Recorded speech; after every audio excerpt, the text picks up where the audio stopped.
It's Mike Jones. We got a lot to get into with the book, with the music, the Hall of Fame, all of it. Dave Grohl, how you doing, my man? You know, same old, same old. It's I see the news the other day that you're now a #1 best-selling author with this little thing right here with Storyteller. It just made me think the guy that wore pigtails and a dress and braces in the Learn to Fly video is on the New York Times bestseller list. What is going on with life right now? Listen, it was my master world domination plan, and those pigtails were part of it. They worked. Well, congratulations on it, Dave, man. It's a great read. I can't stress enough. The book itself, I've been listening to the audiobook as well. Dude, you did a hell of a job. And I imagine it had to be a whole roller coaster of emotions, the fun, the happiness, the highs and lows, the sadness, which we'll get into over the next couple minutes. But all of it, it had to be such a rush for you in all those senses to do this book. Yeah, it was. I mean, it started last year in March, when the pandemic hit and everything shut down. I freaked out. I was like, oh my, because I'm such a spaz. I was like, oh, what am I going to do? I got nothing to do. What do I do? So like a dum-dum, I started an Instagram page. I'm like, oh, I know what I'll do. I'll start an Instagram page because I'm such an old dad. I'm just like, yeah, Instagram, what's that? And so I decided to start this thing called Dave's True Stories, just to write stories for people to read because everyone's sitting around their houses doing nothing. So I made a list of like 30 or 40 stories that I could write for that. And then once I realized like, oh my God, this pandemic thing, this is going to last a while. I thought, okay, well now I'll do the book. And I just handed that list of stories to my editor. And I said, okay, you pick what you want me to write. So it was really it was a really comfortable process because she'd say, write about that car crash you were in when you're 13. I'm like, and I'd hit it and said it. Write about joining Nirvana, and I hit it. But it didn't really sink in until I read the audiobook. And when I did that, that's where I only had 3 days to do it. And so sitting there and reading the whole book in order, that's when it really sunk in. I was like, oh my God, like some of it, I was saying things that I've never told anybody. And I'm saying things out loud that I've never heard myself say. I was like, okay, like that's what writing a book should be, I think. Well, and that's the thing, Dave. Well, like when I'm reading the book, as a fan of you for so many years, a lot of people know you from Nirvana, from the Foo Fighters. We know Singing Along with Times Like These and Everlong on the radio, but maybe people don't know the stories of how you had Scream at first, how you went to the West Coast and you were broke. And then, hey, can you join Nirvana? All right, I'll go try this out. Why? I've never met these guys. Let's go for it. It's just really cool that you were able to open up and share that stuff with everyone. Yeah. I'm not big on rock biographies. Like I've read a few and I've always found them to be like really sort of like informational or logistical or practical. I was like, man, like instead of that, I want to write more of kind of like an emotional look at what it's like to go through these experiences at an early age or in the later years, what it's like because in a weird way, I feel like it's happening to someone else. That's the weirdest part, is that when something like when you're at the airport and you're standing there staring at little Richard and he's like, God bless you, David. You're like, oh my God, is that me? Is he talking to me? This is so weird. So it was really just like a matter of maybe like not leaning on specifics as much as how it feels to be in those moments, Well, and then as I'm reading the book, your memory, all these details, it was pretty incredible. Like you said, meeting little Richard at the airport, the limo, when you had that quick conversation, who could forget that? But like the blue Cadillac your neighbor had, driving across the country in your truck with Taylor, like all of that stuff. So many details. Like, do you write them down? Do you have the Dave diary every day, or did it just all come back to you? Yeah, when I first started touring with Scream, and I was like 18 or 19, I actually kept journals. And so I had all these like journals of the first time I was in Chicago, or the first time I was in Los Angeles, and going to Texas, and going to Amsterdam, and going to Paris and Italy for the first time. I would draw these pictures, and it was like these cool books that my cats pissed all over and I had to throw away. So I wound up like, thanks, cats. Yeah. So I wound up just like, oh, well. So, but no, I mean, a lot miraculously, I can remember these things. I really can. And a lot of that memory is triggered by music. So if I hear a song from that particular time, it brings me back to that particular place instantly. And that's what I love too, Dave. Like the theme throughout the book, throughout the Storyteller, was music. That this happened because of music. driving with your family up to Ohio and then Chicago, there was music along the way, playing drums in Nirvana. It's all music that connects your life. It's the centerpiece of everything. Yeah. Well, from an early age, when I first started learning music, I was just like playing guitar to Beatles records on my bedroom floor. And then I went and I saw this punk rock band. I'd never seen a live band before. And my cousin took me to this little hole in the wall across the street from Wrigley Field in Chicago. And I saw this punk rock band, and they were called Naked Ray Gun. And they had, it was like this tiny club and tiny stage and maybe a couple lights. And they just had a microphone and some amps and some drums.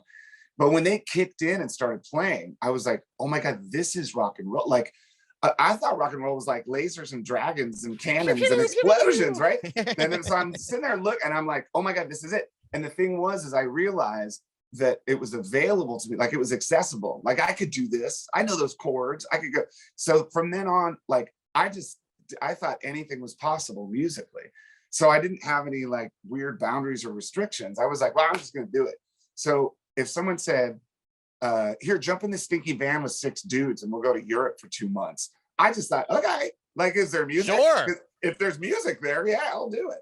And so if you use that as like your steering with your divining rod, then it usually follows you into some really incredible places. Hey, if it got you out of a weekend at Shakey's Pizza or mowing lawns in Virginia, hey, I'll cram it in a van with 6 dudes, no problem. Listen, I had some jobs that I wasn't really too fond of, but I did like working at Marlowe's Furniture Warehouse. Like that was the one that I kind of thought, well, I could do this for a little while.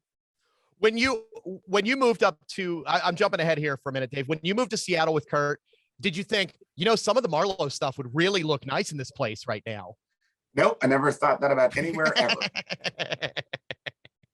Well, let me ask you about Nirvana, because for me, I thought that had to be the most emotional part of the book. And like, you go from the biggest band in the world and it's happening, but also you're seeing one of your best friends now falling apart. And for you to share those stories, man, thank you for doing that, because I know that could not have been easy at all. Now, when like the chapter about Nirvana ending and Kurt dying, I really I was kind of afraid to write that, right? And so I'd written all these other stories until finally my editor was like, dude, you have until Tuesday to finish the book. So you need to write that right now. And I basically just locked the door. And like I said earlier, instead of going through some practical, informational, logistical version of the thing, I just talked about what it feels like to lose someone. Like one of my best friends that I grew up with in Virginia, when he passed, it was maybe even more devastating to me, because I've known him since I was 5 years old. But I was talking about the how you go through that process of mourning, grief, and how it differs with different people. But as far as the hard thing is, the challenge was deciding what not to put in the book, because I could have written a book about Scream. I could have written a book about Nirvana. I got 300 pages in and I hadn't even written about the Foo Fighters yet. And I've been in that for 26 years. And it got to the point where my editor was like, dude, stop writing. You got to stop writing. This can't be 700 pages long. And I was like, it could be 700 pages long. But so it was really just a matter of trying to put all these things together. It's almost like making a record. So if you imagine each one of these stories is like a song, as a band, when you go into the studio to make a record, you walk in there with a collection of songs. And as you start recording, the whole album starts taking shape. And you realize oh, you know what? We need this and we need this. We don't have this. And this should be first and this should be last. So a book is almost like an album in the sequence and the composition and arrangement of the stories. So it really started coming together towards the end. And we realized okay, this is what it needs. Let's put it out. It was really cool too, because when I'm reading the stories in here, you mentioned Naked Ray Gun, which was a big part of a couple years ago when you did Sonic Highways, and thinking back to that. Oh, so now I understand what the scene was with your cousin Tracy. We didn't get the whole story on the HBO show. We got a lot of it, but now it's okay, connecting those dots with DC, with Seattle, with all of that. So that with the What Drives Us movie earlier this year, a lot of things coming together now, David. That's pretty cool. You get it all in the Storyteller. Well, I think the idea with any of those things, whether it was Sound City movie or Sonic Highways or the What Drives Us movie, it's all meant to kind of like pull back the curtain so people realize that it's people that do this, right? And that if you want to do it, you could totally do it too. And so with Sonic Highways, as I was going to all these different cities, I mean, growing up outside of DC, the DC music scene was so prolific and influential and important. And beyond anything, it was a community of people that were all helping each other out to have this scene. And I know like things are different now because everything's interconnected in the way that you don't really have to be face to face. But that the idea of a community of people in a scene making music, that's really inspiring. And a lot of great music comes from it. And through music too, you've made so many friends over the years. And I loved how in the book you talked about, I mean, we said a little while ago, Little Richard, or the night with AC/DC and Paul McCartney and the Preservation Hall band coming through and playing, and Lemmy and everyone, and Joan Jett too, Joan Jett with your family. Like, for you to tell these stories and really bring that human aspect to these legends and superstars that we don't know about, that's another cool thing.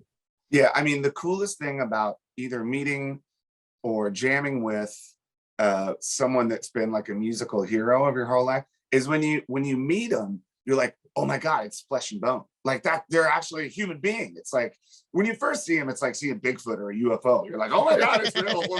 But and then then you realize like, oh wow, they're people too. That's the coolest thing. I mean, I never forget that these people are who they are because what they mean to me. Sure. But it's pretty awesome. Like when you get to like sit down and put on instruments and jam together, it's like it's a dream come true. It's awesome. That's the best. Dave, we got you for another couple minutes. What's next for Dave Grohl, the author? I feel like you have way more stories than this. Are there plans for a comic book or anything else? I don't know. We'll see. You've done everything else this year. I'm just trying to get through this one right now. I really enjoyed writing it, and I'm sure that I'll write more. I have this other job called Foo Fighters. I got to do that a little bit too. So I've heard about them. Yeah, I've heard about them. And we're like doing shows and stuff like that. But the ball keeps rolling. I'm into it.